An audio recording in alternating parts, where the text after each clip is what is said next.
రేపు మొదటి దశ సర్పంచ్ ఎన్నికల నిర్వహణకు సర్వం సిద్ధం చేస్తున్నట్లు స్టేట్ ఎలక్షన్ కమిషనర్ రాణి కుమితిని దేవి ప్రకటించారు. పంచాయతీ ఎన్నికల ఏర్పాట్లకు సంబంధించిన వివరాలను ఆమె వెల్లడించారు. రేపు మొదటి దశ సర్పంచ్ ఎన్నికలు జరగనున్నాయి. ఉదయం 7 గంటల నుంచి మధ్యాహ్నం 1 గంట వరకు పోలింగ్, మధ్యాహ్నం 2 గంటల నుంచి కౌంటింగ్ ఉందంటున్నారు.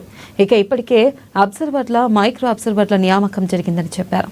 ఓటర్ స్లిప్లు పంపిణీ దాదాపు పూర్తయిందన్నారు. సిబ్బందికి శిక్షణ ఇప్పటికే పూర్తయిందని వెల్లడించారు.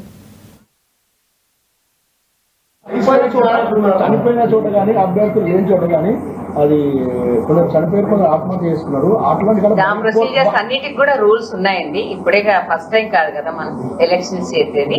దాని ప్రకారంగా మనం చేస్తాం. No problem. ఇప్పుడు బ్యాలెట్ పేపర్స్ కూడా అంత ఫైనల్ అయినాయి. రేపు హాలిడే ఉందండి. విదిన్ ద ఎక్కడైతే మన పోలింగ్ ఏరియా జరుగుతుందో అక్కడ హాలిడేస్ ఉంటాయి.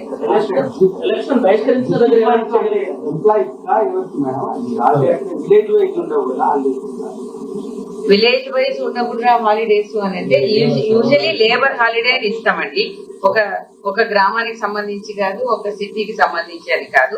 ఎక్కడైతే ఎలక్షన్స్ జరుగుతున్నాయో అక్కడ ఎవరైతే లేబర్ ఉన్నారో, ఓటర్స్ నమోదై ఉన్నారో అటువంటి వాళ్లను డ్యూటీకి వెళ్ళవలసిన అవసరం లేకుండా హాలిడే అని డిక్లేర్ చేయడం జరుగుతుంది.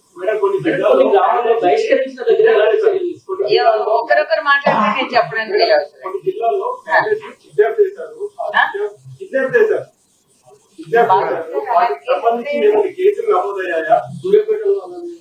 దానికి ఏడీ డీజీపీ చెప్తారు. ఇంకొక క్వశ్చన్. అవునమ్మా, చెప్పాను కదండి.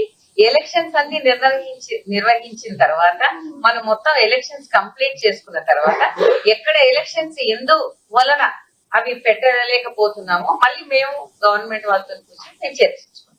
దానికి తగు సొల్యూషన్స్ కూడా మేము తప్పకుండా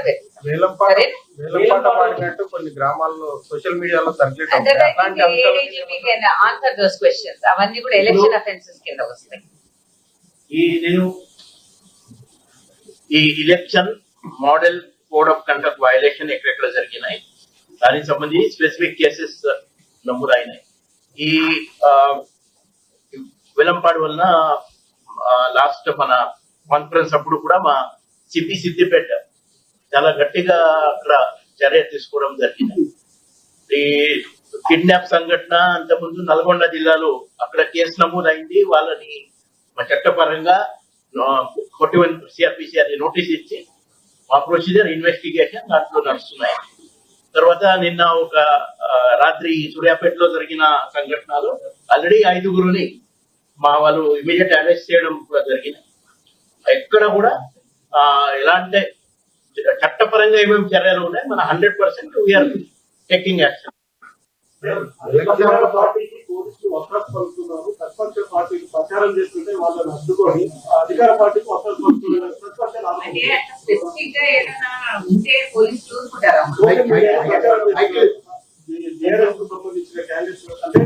ఎనీ అఫెన్సెస్ అనేది ఎఫ్ఐఆర్ అనేది లాడ్జ్ చేశారు అంటే ఎఫ్ఐఆర్ లాడ్జ్ చేసిన పిదప ఖచ్చితంగా ఇన్వెస్టిగేషన్ అనేది కంప్లీట్ చేసి దాంట్లో ఏ మాత్రమైనా సరే అఫెన్స్ అయింది అని మాత్రం వాళ్లకు ఆధారాలు దొరికితే అవి కోర్టుకు కమిట్ చేయబడతాయి.